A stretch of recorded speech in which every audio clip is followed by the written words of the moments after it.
Hope not hate. Great message. Love it.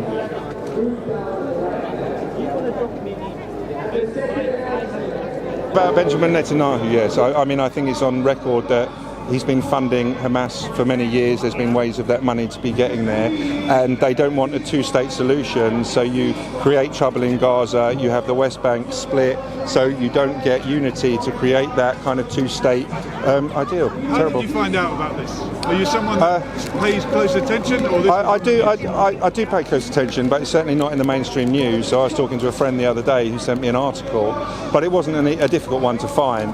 But it seems to be part of the trouble is that the actual facts aren't out there.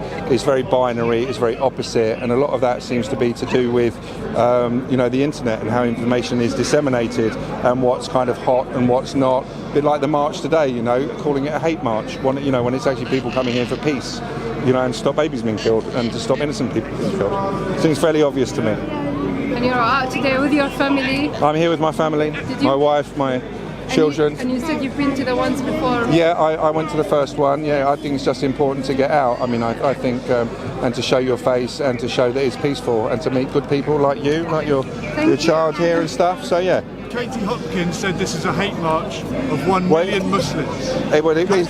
She's not the problem. I think she's a silly person, who just wants airplay and to make money from that. It's people like Suella Braverman who are the real problem and then give succor to the right wing, because there's no equation to this. A peace march against people who actually are hateful against people because of their colour. There's no similarity here at all.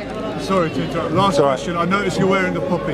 Yeah, it's a white poppy. It's a peace poppy. Why is it white? It's white because I think wars need to be marked, but it's about actually all wars. It's about everyone who's died in wars, and that includes now. So it's important to me to mark an occasion, I think, like today. I live in England and so on, but I want to mark it maybe a bit in my own way. It's not about being disrespectful in any way. It's about all wars. It's about all innocent people who die in them, and the soldiers sometimes. Let's face it. Why do you think a one-state solution is the best idea? Because I believe in the secular state. And the minute you go into tribalism, you end up with war and violence. So get away from the tribalism, one state, everyone living there having the same rights, the same citizenship, and if people can't handle that, they can go out. They can go out. One state, not two states. Two states is just a nonsense to stop settlement, to stop any result. They don't want the Zionists want Eretz Israel. They want the whole of what they consider Israel, which still includes parts of Jordan, parts of Syria, parts of Egypt. That's what they want. They've declared it. They've said it. You can read it in their literature. How did you find out about the Palestine issue? How did you get into it? The first demonstration I went on was the Aldermaston March, 1958. Yeah. Walking from Aldermaston to London against nuclear weapons. Ban the bomb. Since then, I've always been a socialist, so I've always read widely on history and politics, and this is the longest running injustice in my lifetime. 1958, when the Nakba was only 10 years in the past. Yeah. I agree. So, appreciate it, sir. And I like your white poppy. What's the white poppy? That's a peace poppy from the Peace Pledge Union. It was begun by the Quakers.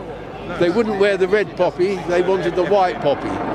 So, for peace, not for blood. So you guys came here from Wales? Yep, we're here from Wales and we're here to support the protest which is happening, and obviously asking for a ceasefire.